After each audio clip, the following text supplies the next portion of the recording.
Okay, mga kababayan, nasa Dubai ka man o Toronto o Davao, alam natin ang init ng politika sa Pilipinas ngayon. Si Senator Bato de la Rosa trending na naman dahil sa AI-generated video na pinost niya para ipagtanggol si Vice President Sara Duterte. Duterte! Pero bakit galit na galit ang Malacanang? At bakit parang lalong lumalala ang Marcos Duterte drama? Sa susunod na 2 oras, kaibigan, hindi po 2 oras, ilang mga minuto lang, pag-uusapan natin ang totoong kwento sa likod nito. Mula sa tapang ni Bato, ang laban ni PRRD sa The Hague, hanggang sa impeachment threats kay Sara Duterte. Kaya mga OFW at kabataan, i-ready ang kape o tetarik, no? Dahil this is gonna be a wild ride. Kamusta mga katropa? Ako si #WalkWithLang at welcome sa ating political deep dive na puno ng kwento, tawa at katotohanan. Ngayon, pag-uusapan natin ang latest sa Philippine politics.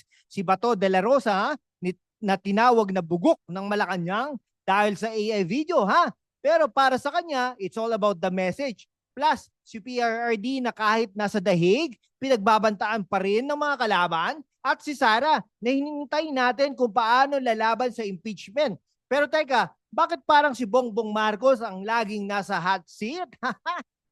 Ang episode na ito para sa inyo mga kababayan sa US, Canada, Australia, UAE at sa lahat ng sulok ng mundo. Kung gusto nyo ng hard-hitting commentary na may halong humor, you're in the right place. So i-hit na ang subscribe button, i-like at i-share sa mga tropa nyo sa Riyadh, Singapore o Sydney. Kung may extra ha, send us a super thanks please para maipagpatuloy natin ito. Ayan ha. Okay, bago tayo mag-dive, no? Shout out sa mga nanonood mula sa Quezon City, Cebu, Davao at Los Angeles. Drop a comment ha kung saan ka nanonood at kung Team Duterte o Team Marcos ka. At kung wala kang team, sabihin mo rin. Let's make this interactive, mga katropa. Isang araw, nag-i-scroll si Senator Bato de la Rosa sa Facebook ha at nakita niya ang isang video, 3 kabataan nagsasabing politically motivated ang impeachment kay Sara Duterte. Naisip ni Bato, wow, kahit mga bata, gets nila ang laban, no? So, nirepost niya. Pero teka, AI-generated pala ang video.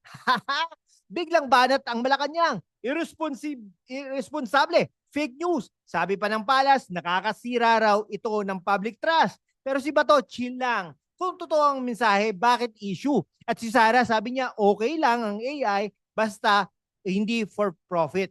Let's unpack this. Sa isang banda, valid ang concern ng Malacanang. Ang AI-generated content, lalo na sa politika, pwedeng mag-spread ng misinformation. Pero teka, bakit galit na galit sila kay Bato de la Rosa? Pero tahimik sila mga pro-Marcos AI campaigns. No? May report pa nga ang OpenAI na isang PR firm na sa Pinas ang gumagamit ng ChatGPT para magkalat ng anti-Duterte content. Calling PRRD Princess Fiona. Double standard ba ito? Si Bato, loyalista ni PRRD. Ginawa lang ang trabaho niya, ipagtanggol ang Dutertes. Pero ang tanong, dapat ba natin i-judge siya sa AI video o sa intensyon niya? Ang mas malaking issue, bakit parang laging si Bato ang punching bag ng Marcos camp?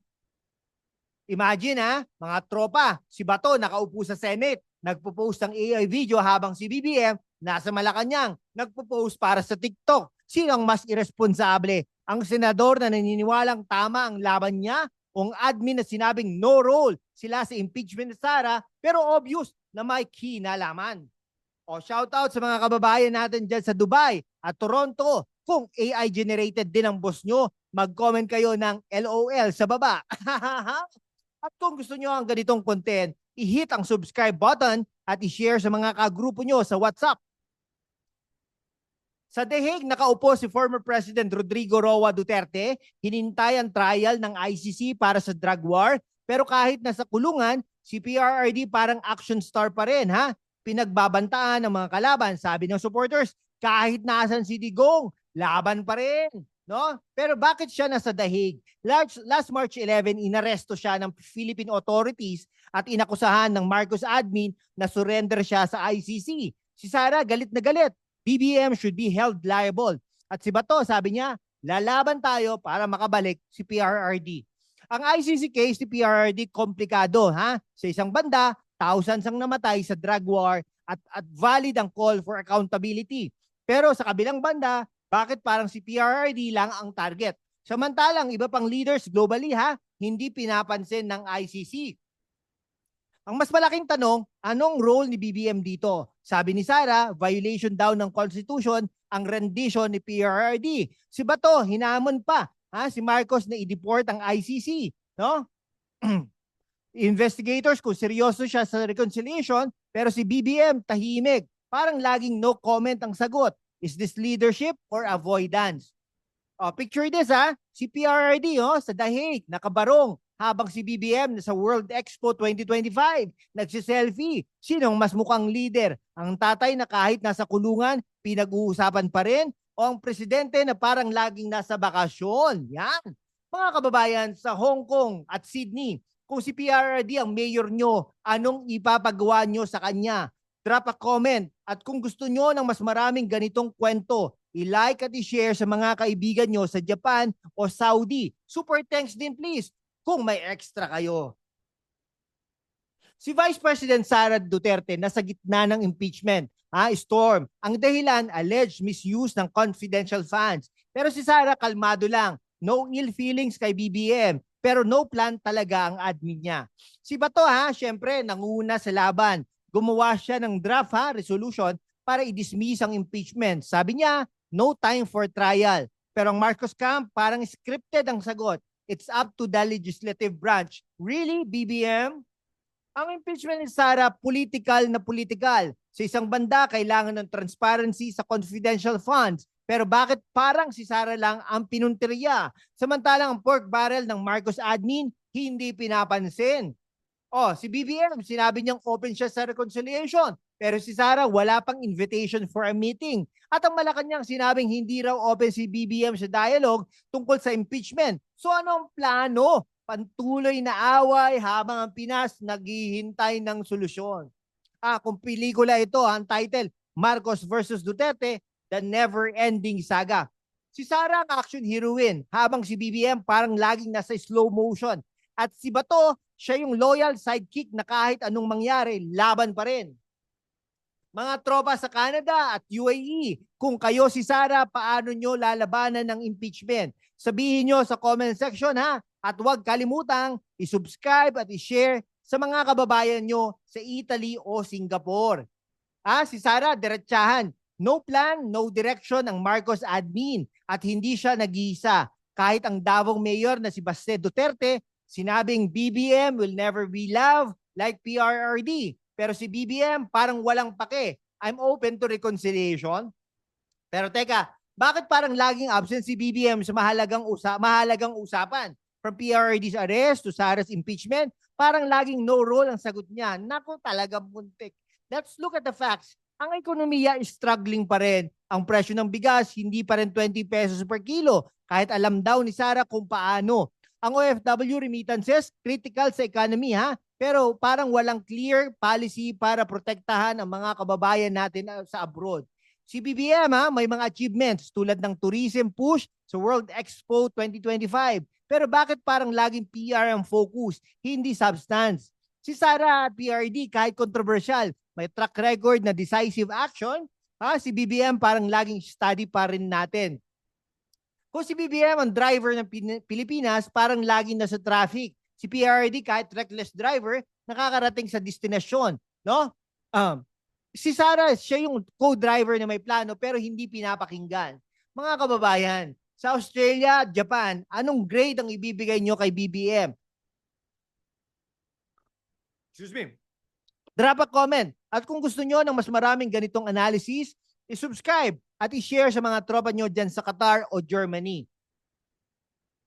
Isang OFW sa Dubai nag-message sa akin, Kuya, bakit ang hirap ng buhay sa Pilipinas? Ano bang plano ng gobyerno? Valid na tanong yan Ang Marcos Duterte feud, hindi lang personal, may impact ito sa ekonomiya, jobs at OFW welfare. Ang Philippine economy umaasa sa OFW remittances, $40 $40 billion annually mga tropa. pero ang inflation mataas pa rin. Ang unemployment rate 4 to 5%, 4.5% as of 2025. Pero underemployment mas malaki. Si Sara sinabing may plano siya for 20 pesos rice, ha? Pero hindi niya sinabi kay BBM. Si PRRD kahit nasa The Hague, may influence pa rin sa Davao where he won as a mayor. Si BBM focus sa infrastructure at tourism pero kulang ang konkretong plano para sa kabataan at OFWs. Sa global context, ang Pinas nasa gitna ng US-China tensions, ha? Si BBM pro-US pero si PRRD mas neutral. Sino ang mas tama? Depende sa lens mo. Pero ang malinaw, kailangan ng leader na may vision, hindi puro PR. Mga tropa sa US, Canada at UAE, anong gusto nyo? Policy para sa OFWs? Mag-comment kayo. At kung gusto nyo ng mas maraming ganitong breakdown, i-hit ang subscribe button, i-like at i-share sa mga kababayan nyo sa Hong Kong, Saudi at Singapore. Send a super thanks please kung kaya para maipagpatuloy natin ito. So ano, ang natutunan natin, si Bato kahit tinawag na bugok, loyal sa Duterte at nanindigan sa AA video. Si PRD kahit nasa The Hague, inspirasyon pa rin ng marami. Si Sara, hinintay natin kung paano lalaban sa impeachment. At si BBM, parang laging nasa sidelines kahit siya ang presidente. Ang Marcos Duterte feud, hindi lang chismis, may impact ito sa ekonomiya, ang OFWs at sa future ng kabataan. Kaya nga, mga tropa, kailangan nating maging vigilant. Kung nagustuhan nyo ito, i-hit ang subscribe button, i-like at i-share sa mga kababayan nyo sa Dubai, Toronto, Sydney at sa lahat ng sulok ng mundo. Drop a comment, Team Duterte ka ba? Team Marcos o wala kang team? At kung may extra kayo, send a super thanks please para maipagpatuloy natin ang ganitong content. Salamat sa panonood mga katropa. Stay tuned for more hard-hitting political deep dives para sa mga OFW at kabataan. Laging tandaan, ang tunay na laban nasa informed na desisyon. Pagkita-kita ulit tayo sa susunod na episode. Ingat kayo whether you're in Quezon City, Los Angeles, o Riyadh. Peace out.